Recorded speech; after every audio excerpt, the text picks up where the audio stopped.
ಮಕರ ರಾಶಿಯವರೇ, ಈ ಯುಗಾದಿ ನಿಮ್ಮ ಜೀವನದ ಅತ್ಯಂತ ನಿರ್ಣಾಯಕ ತಿರುವಾಗಬಹುದು. ಇದುವರೆಗೆ ನೀವು ಅನುಭವಿಸದ ಸಂಕಷ್ಟಗಳಿಗೆ ಈ ವರ್ಷ ಅಂತ್ಯ ಬರಬಹುದು. ಶನಿ ನಿಮ್ಮ ಬೆನ್ನಿಗೆ ನಿಂತರೆ ಏನಾಗುತ್ತದೆ ಗೊತ್ತಾ?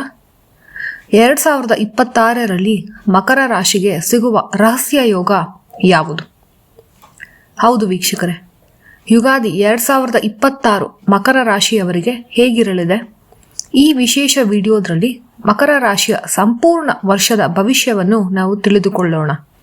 ಉದ್ಯೋಗ, ವ್ಯಾಪಾರ, ಪ್ರೀತಿ, ವಿವಾಹ, ಹಣಕಾಸು, ಆರೋಗ್ಯ ಮತ್ತು ಕುಟುಂಬ ಜೀವನದ ಮೇಲೆ ಯುಗಾದಿಯ ಪ್ರಭಾವವನ್ನು ಆಳವಾಗಿ ವಿಶ್ಲೇಷಿಸಲಾಗಿದೆ. ಈ ವರ್ಷ ಶನಿಯ ಅನುಗ್ರಹದಿಂದ ನಿಮಗೆ ಯಾವ ಮಹಾಯೋಗಗಳು ಸಿಗಲಿವೆ? ಯಾವ ತಿಂಗಳಲ್ಲಿ ಜಾಗ್ರತೆ ಅಗತ್ಯ? ಯಾವ ಅವಕಾಶವನ್ನು ಕೈ ಚೆಲ್ಲಬಾರದು? ಈ ವಿಡಿಯೋ ಸಂಪೂರ್ಣವಾಗಿ ನೋಡಿ ನಿಮ್ಮ ಜೀವನದ ದಿಕ್ಕು ತಿಳಿದುಕೊಳ್ಳಿ. ಹಾಗೆ ವಿಡಿಯೋಗೆ ಲೈಕ್ ಮಾಡಿ, ಕಮೆಂಟ್ ಮಾಡಿ, ಹಾಗೆ ಸಬ್ಸ್ಕ್ರೈಬ್ ಮಾಡಿ. ಯುಗಾದಿ ಎಂದರೆ ವರ್ಷದ ಮೊದಲ ಹಬ್ಬ. ಮಕರ ರಾಶಿ ಶಿಸ್ತು, ಪರಿಶ್ರಮ ಮತ್ತು ಜವಾಬ್ದಾರಿಯ ಸಂಕೇತ. ಈ ವರ್ಷ ನಿಮ್ಮ ಪರಿಶ್ರಮಕ್ಕೆ ಫಲ ಸಿಗುವ ಸಮಯ ಆರಂಭವಾಗುತ್ತಿದೆ. ನೀವು ನಿಧಾನವಾಗಿ ಬೆಳೆಯುವವರು, ಆದರೆ ಒಮ್ಮೆ ಎತ್ತರ ತಲುಪಿದರೆ ಅಲ್ಲಿ ನೆಲೆಸುವವರು. ಯುಗಾದಿಯಿಂದ ನಿಮ್ಮ ಜೀವನದಲ್ಲಿ ಸ್ಥಿರತೆ ಎಂಬ ಪದ ದೊಡ್ಡ ಪಾತ್ರ ವಹಿಸುತ್ತದೆ. ಮೊದಲನೇದಾಗಿ ಉದ್ಯೋಗ ಮತ್ತು ವೃತ್ತಿ. ಈ ವರ್ಷ ಉದ್ಯೋಗ ಕ್ಷೇತ್ರದಲ್ಲಿ ಪದೋನ್ನತಿ ಸಾಧ್ಯತೆ, ಅಂದರೆ ನಿಮಗೆ ಪ್ರಮೋಷನ್ ಸಿಗುವ ಸಾಧ್ಯತೆ ಹೆಚ್ಚಿದೆ. ಹೊಸ ಜವಾಬ್ದಾರಿ ಸಿಗಬಹುದು.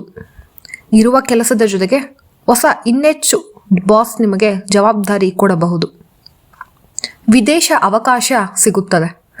ಎಲ್ಲಾದರೂ ನಿಮಗೆ ಆನ್ಸೈಟ್ ಅಥವಾ ಕೆಲಸದ ನಿಮಿತ್ತ ಬೇರೆ ದೇಶಕ್ಕೆ ಹೋಗೋದು, ಅಲ್ಲಿ ನೆಲೆಸುವ ಸಾಧ್ಯತೆ ಇದೆ ನಿಮಗೆ.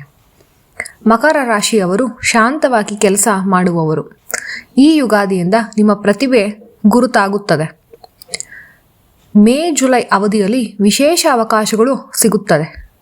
ಸೆಪ್ಟೆಂಬರ್ನಲ್ಲಿ ಸ್ವಲ್ಪ ಒತ್ತಡ ಬರಬಹುದು, ಆದರೆ ಜಯ ಯಾವಾಗಲೂ ನಿಮ್ಮದೇ. ಹಾಗಾಗಿ ಈ ತಿಂಗಳುಗಳಲ್ಲಿ ನೀವು ಹುಷಾರಾಗಿ ಬರುವ ಆಪರ್ಚುನಿಟೀಸ್ನ ನೀವು ಯೂಸ್ ಮಾಡಿಕೊಳ್ಬೇಕು. ಇನ್ನು ಹಣಕಾಸು ಮತ್ತು ಸಂಪತ್ತು. ಯುಗಾದಿ ನಂತರ ಹಳೆಯ ಬಾಕಿ ಹಣ ವಾಪಸ್ ಸಿಗಬಹುದು.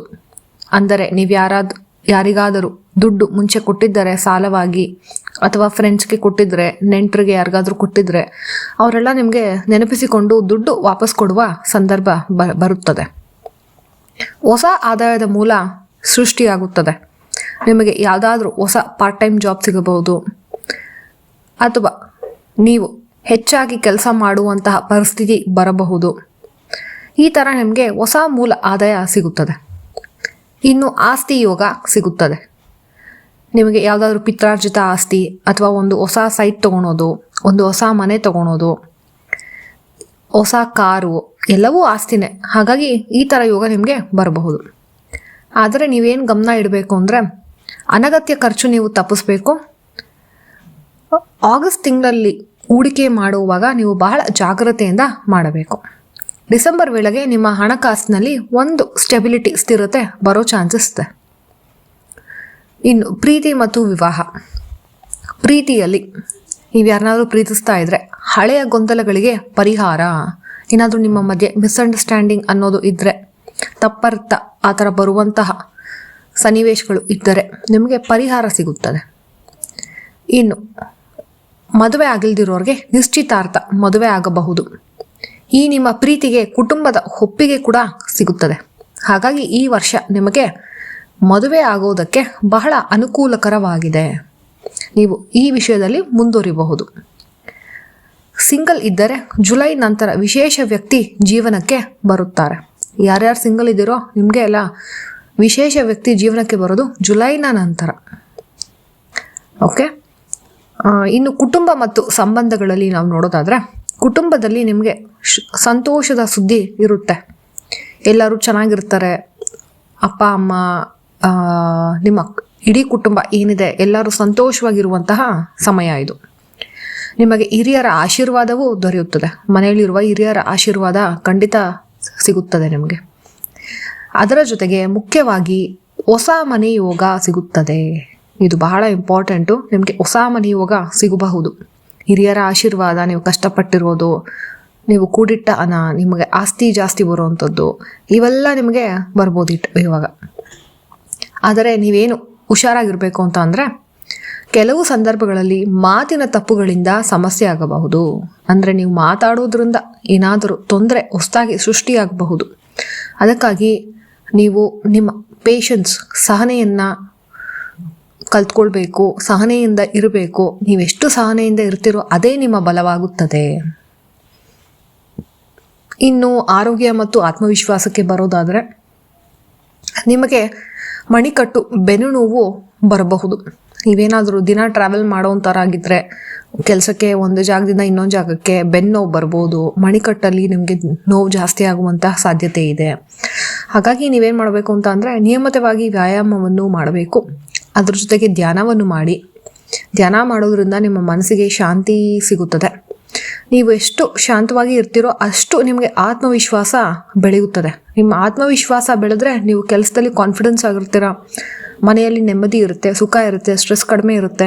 ಹಾಗಾಗಿ ಎಲ್ಲ ರೀತಿಯಿಂದನೂ ನಿಮಗೆ ಪಾಸಿಟಿವ್ ಎನರ್ಜಿ ರೀಚ್ ಆಗಿ ನಿಮಗೆ ಅಭಿವೃದ್ಧಿ ಆಗುತ್ತದೆ. ಹಾಗಾಗಿ ಈ ವರ್ಷದ ಮಹಾಸೂಚನೆಯನ್ನು ನಾವು ನೋಡೋಣ. ಮಕರ ರಾಶಿಯವರೇ, ಈ ವರ್ಷ ನಿಮ್ಮ ಜೀವನದಲ್ಲಿ 3 ಪದಗಳು ಪ್ರಮುಖ. ನೆನ್ಪಿಟ್ಕೊಳ್ಳಿ, 3 ಪದಗಳು ಪ್ರಮುಖ. ಮೊದಲನೇದಾಗಿ ಸ್ಥಿರತೆ, ಪ್ರಗತಿ ಹಾಗೂ ಮಾನ್ಯತೆ. ನೀವು ಎಷ್ಟು ಶ್ರಮ ಪಡ್ತೀರೋ ಅಷ್ಟು ಫಲ ಸಿಗುತ್ತೆ ನಿಮಗೆ. ಹಾಗಾಗಿ ದೇವರನ್ನ ನಂಬಿ, ದೈವ ನಂಬಿಕೆ ಇಂಪಾರ್ಟೆಂಟು. ಪರಿಶ್ರಮ ಎರಡೂ ಬೇಕು. ದೈವ ನಂಬಿಕೆ, ಪರಿಶ್ರಮ ಎರಡೂ ಬೇಕು. ಇವೆರಡನ್ನೂ ನೀವು ಸರಿದೂಗಿಸ್ಕೊಂಡು ಹೋದರೆ ನಿಮಗೆ ಫಲ, ಅತ್ಯುತ್ತಮ ಫಲ ಸಿಗುತ್ತದೆ.